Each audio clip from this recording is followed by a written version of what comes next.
We had a president named Ceausescu. He was a man of power, order, discipline, and of control. There were a lot of restrictions. You couldn't find food. Everything portioned. Communist system of education. Marxism and Leninism. The godlessness of atheism, all part of their educational system. We had to learn communism in the universities and schools everywhere. It was in all of the books of the Romanian public schools.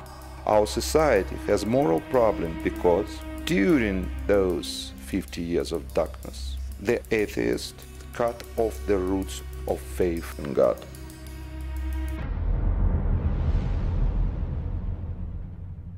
We knew that something was happening in Timișoara. Ceausescu was in that balcony behind me, trying to talk to thousands of people.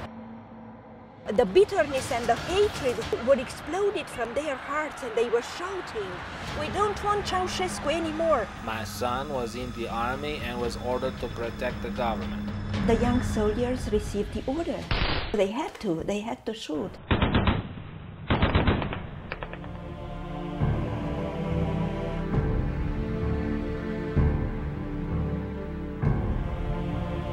My son was shot in his head.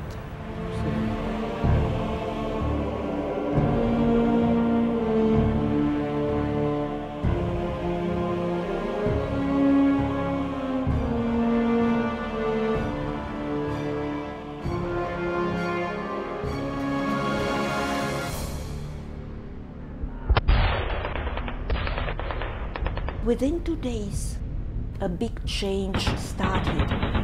The army took the side of the workers. The workers started to shout, "The army is with us, the army is with us." That meant the power is with us.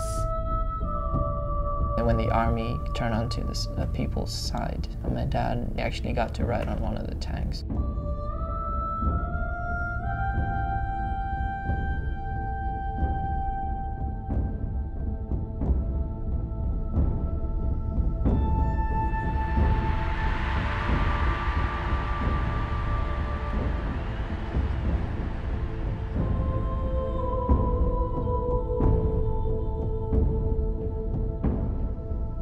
Ceausescu and his wife went on the top of that building behind me, and they were taken by the royal helicopter. They tried to escape the country, but of course they were caught, and on the 25th of December, Ceausescu and his wife Helen were shot. After the revolution, the borders of the country opened wide.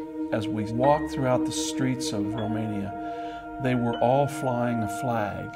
The interesting thing about that flag was it had a gaping hole in the middle of it. Inside communism, you were within these limits, and all of a sudden they were taken away. The symbol of the communist, the Socialist Republic of Romania had been cut from the flag. Nobody told them that they needed some other limits. My immediate reaction was, there's a vacuum in this country. They just thought that freedom meant the freedom to do whatever you want. I can remember saying, what's going to fill that vacuum? I stayed out late, got drunk, went to the internet cafe. The first thing I was shocked by was the pornography. I think that's where things went wrong. Because of my habit, I stole money from my parents. Some people thought that showing pornography everywhere was a sign of liberty. It became very obvious to me that the darkness, the oppression that they had been in under communism had just been exchanged for the moral darkness and the moral degradation of the West. In 1990, the door was open for starting Christian schools. God set aside His own chosen people.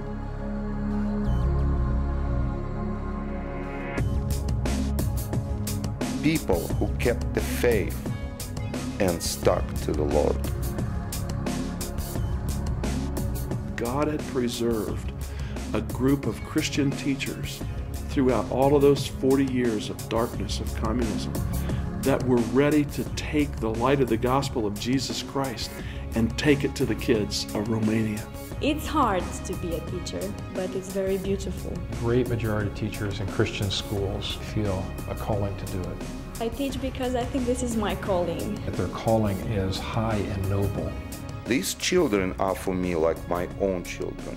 Sometimes I am gentle, sometimes I am firm, exactly like I am with my own children at home. Students come from families with problems, and there is no one who cares to go after them.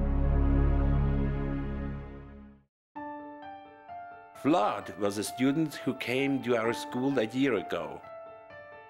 When I first came here, I didn't quite understand what the school was about.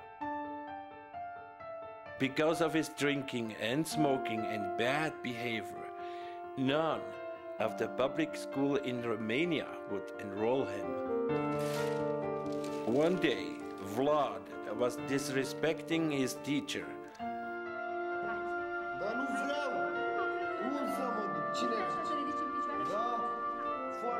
I called him into my office. I told him, if you keep disrespecting the teacher, I don't want to, but your behavior will force me to expel you. He had a tremendous patience with me from the very beginning. The teachers were pressuring me to expel Vlad, but I felt God say, give him a second chance.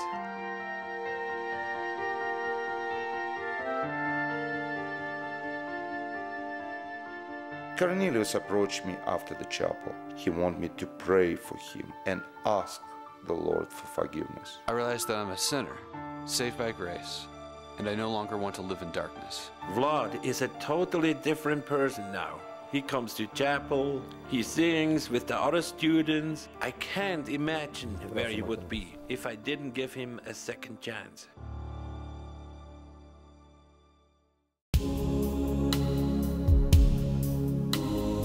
The greatest need in Romania is for disciples. I can see them going out like bright lights, shining into the darkness.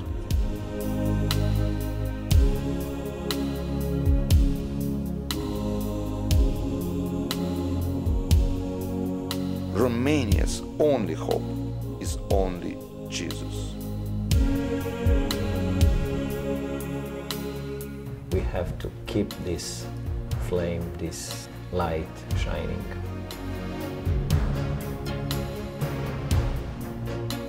I imagine our graduates like fireworks to go into the darkness.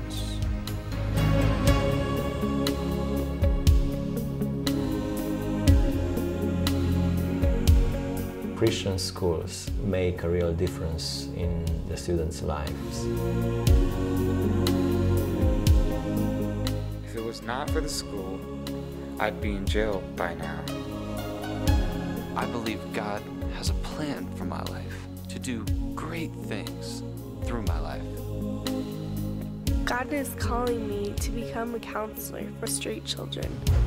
God gives to our generation to be lights in our society, in the jobs we have, in the friendship we make.